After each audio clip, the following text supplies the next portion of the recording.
نیتن نے بھی اپنے ارادے اور حکمت عملی کا اظہار کر دیا اور کہا کہ میں نے اب اسرائیلی فورسز کو ہدایات دی ہیں کہ جنوبی لبنان میں موجودہ سیکیورٹی زون کو مزید وسیع کر دیں۔ اسرائیلی حکومت کے بیانات اور اقدامات واضح کر رہے ہیں کہ دنیا کی مخالفت اور شدید تنقید کے باوجود اسرائیلی حکومت کا اصل ہدف حزب اللہ کے خاتمے کے ساتھ ساتھ لبنان کے جنوبی علاقے پر قبضہ جمانا ہے۔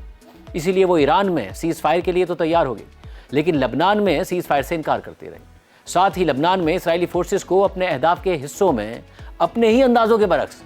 حزب اللہ کی شدید مزاحمت کا سامنا ہے۔ حزب اللہ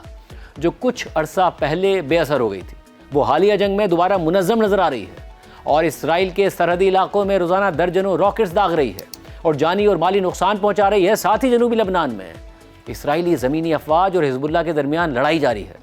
اور جہاں حزب اللہ کو شدید نقصانات کا سامنا ہے تو وہیں اسرائیلی فوجیوں کی ہلاکتیں ہو رہی ہیں، اور آئے دن حزب اللہ اسرائیلی ٹینکس تباہ کرنے کی ویڈیوز جاری کر رہی ہے۔ اور حزب اللہ کی اس غیر متوقع مزاحمت سے اسرائیل میں انٹیلیجنس اور سیاسی بحث چھڑ گئی ہے، کیونکہ اسرائیل تو حزب اللہ کی پوری قیادت کو ختم کر چکا تھا، اسلحے کے ڈپوز تباہ کر چکا تھا، یہاں تک کہ لبنان میں حزب اللہ کی سیاسی پوزیشن اس حد تک کمزور ہو گئی تھی کہ لبنانی حکومت حزب اللہ کو ڈسارم کرنے کی کوشش کر رہی تھی۔ اور 27 نومبر 2024 کو لبنان اور اسرائیل کے درمیان ہونے والے سیز فائر معاہدے کی ایک شرط بھی یہی تھی۔ 7 اکتوبر 2023 کو حماس کے اسرائیل پر حملے کے بعد اسرائیل نے غزہ میں حماس کے علاوہ لبنان میں حزب اللہ کے خلاف بھی شدید کارروائیاں کی اور حزب اللہ کی اعلیٰ ترین قیادت کو قتل کر دیا۔ لبنان میں حزب اللہ کے ٹھکانوں کو تباہ کر دیا، جدید ٹیکنالوجی اور جدید ہتھیاروں کا استعمال کیا۔ پہلے 31 جولائی 2024 کو اسرائیل نے ایک ہی دن میں حزب اللہ اور حماس کی قیادت کو 2 الگ الگ مقامات پر نشانہ بنایا۔ اسرائیل نے تہران میں حماس کے سربراہ اسماعیل ہنیہ کو شہید کر دیا، اور اسی دوران لبنان کے دارالحکومت بیروت میں حزب اللہ کے ٹاپ کمانڈر فواد شکر کو فضائی حملے میں نشانہ بنا ڈالا۔ اس کے بعد روز کسی نہ کسی کمانڈر کو نشانہ بنایا جاتا یا لبنان میں تباہ کن حملہ کر دیا جاتا، مگر 17 ستمبر 2024 کو اسرائیلی انٹیلیجنس ایجنسی موساد نے حزب اللہ کے خلاف ایک غیر معمولی کارروائی کر کے دنیا کو حیران کر دیا۔ حزب اللہ اسرائیل کی نگرانی سے بچنے کے لیے نئے الیکٹرانک آلات کے بجائے رابطوں کے لیے روایتی طریقوں پر انحصار کر رہی تھی۔ ساتھ ہی پیغامات کے فوری تبادلے کے لیے حزب اللہ کے اہلکار پیجرز کا استعمال کرتے تھے، مگر 17 ستمبر کو لبنان میں حزب اللہ کے زیر استعمال سینکڑوں پیجرز اچانک پھٹ گئے اور انہیں استعمال کرنے والے 12 سے زائد افراد مارے گئے، اور ایرانی سفیر سمیت 2750 سے زائد افراد زخمی ہو گئے۔ یہ حزب اللہ کے مواصلاتی نظام میں بہت بڑا سیکیورٹی بریچ تھا، اور یہ کارروائی اسرائیلی انٹیلیجنس ایجنسی موساد نے کی تھی۔ بعد میں مختلف رپورٹس میں انکشاف کیا گیا کہ موساد نے حزب اللہ کو ڈیلیور ہونے سے پہلے ان ڈیوائسز میں بہت تھوڑی مقدار میں بارود نصب کر رکھا تھا۔ صرف یہی نہیں، 27 ستمبر 2024 کو حزب اللہ کو اپنی تاریخ کا سب سے بڑا دھچکا لگا۔ اسرائیلی فورسز نے بیروت میں شدید حملے کیے، کئی پاؤنڈز وزنی بنکر بسٹر بامبز گرائے، جن میں 3 دہائیوں سے زائد عرصے تک حزب اللہ کی قیادت کرنے والے حسن نصر اللہ قتل کر دیے گئے۔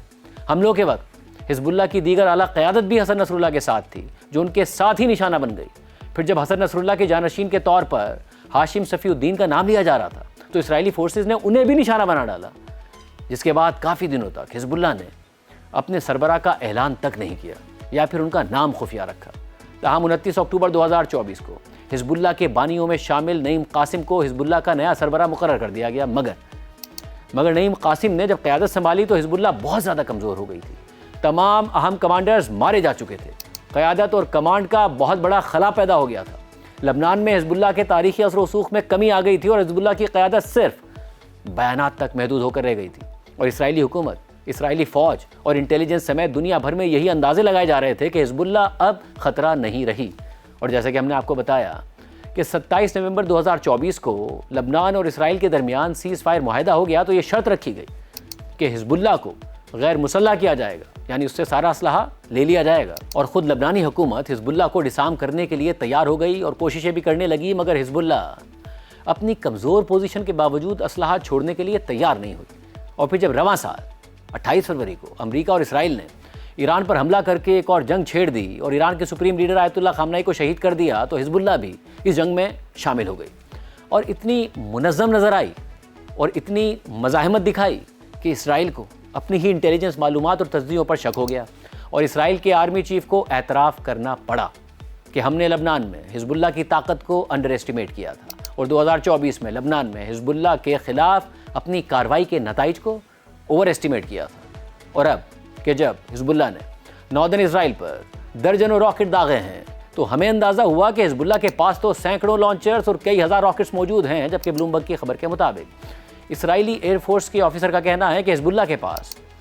10,000 شارٹر رینج راکٹس موجود ہیں، 10,000۔ صرف یہی نہیں، حالیہ دنوں میں اسرائیل کے شمالی شہروں میں حزب اللہ کے راکٹ حملوں کی وجہ سے غیر معمولی پینک کی صورتحال نظر آئی۔ اسرائیلی شہری اپنے علاقے چھوڑنے پر مجبور ہو گئے، اور وہاں کے عوام اور نمائندوں نے اسرائیل کی مرکزی حکومت کو یعنی نیتن یاہو کی حکومت کو کڑی تنقید کا نشانہ بنایا۔ اسرائیلی اخبار ٹائمز آف اسرائیل کی رپورٹ کے مطابق اسرائیلی وزیر اعظم نیتن یاہو نے شمالی اسرائیل کے شہریوں پر زور دیا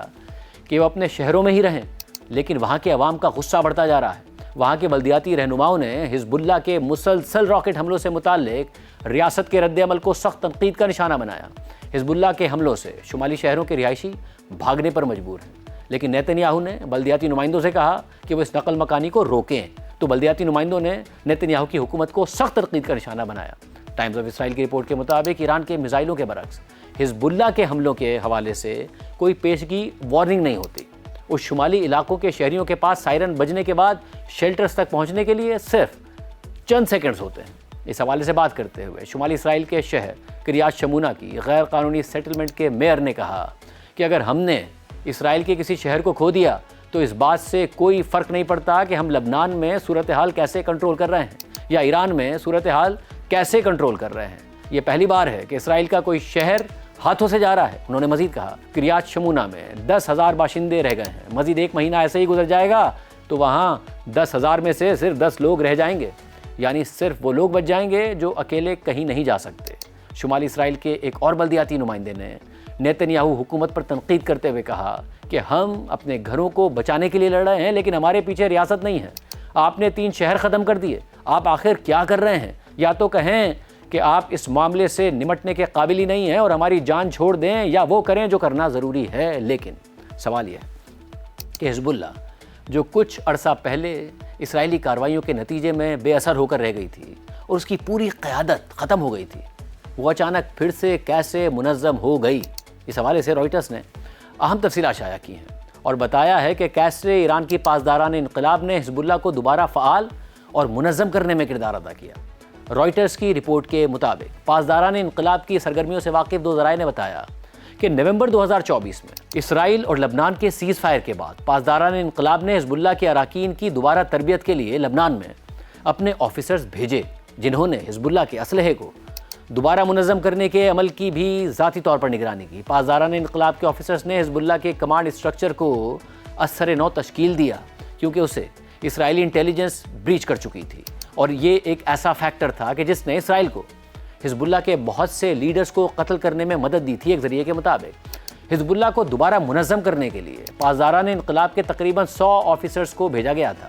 رپورٹ کے مطابق حزب اللہ کے ہیرارکل کمانڈ اسٹرکچر کو ڈی سینٹرلائزڈ کمانڈ اسٹرکچر میں تبدیل کر دیا گیا اور چھوٹے یونٹس تشکیل دیے گئے جنہیں ایک دوسرے کی کارروائیوں کا محدود علم ہوتا تھا، اور اس سے آپریشنل سیکریسی برقرار رکھنے میں مدد مل رہی ہے۔ اسی طرح ایرانی کمانڈرز نے اسرائیل پر ایران اور حزب اللہ کی جانب سے ایک ساتھ میزائل داغنے کے منصوبے بھی تیار کیے۔ رپورٹ کے مطابق ایران کی سرمایہ کاری اسے فائدہ دے رہی ہے۔ حزب اللہ ایک ایسے وقت میں دوبارہ سنبھل گئی اور اپنے پاؤں پر کھڑی ہو گئی کہ جب اسے ایران کے حق میں جنگ میں شریک ہونا تھا۔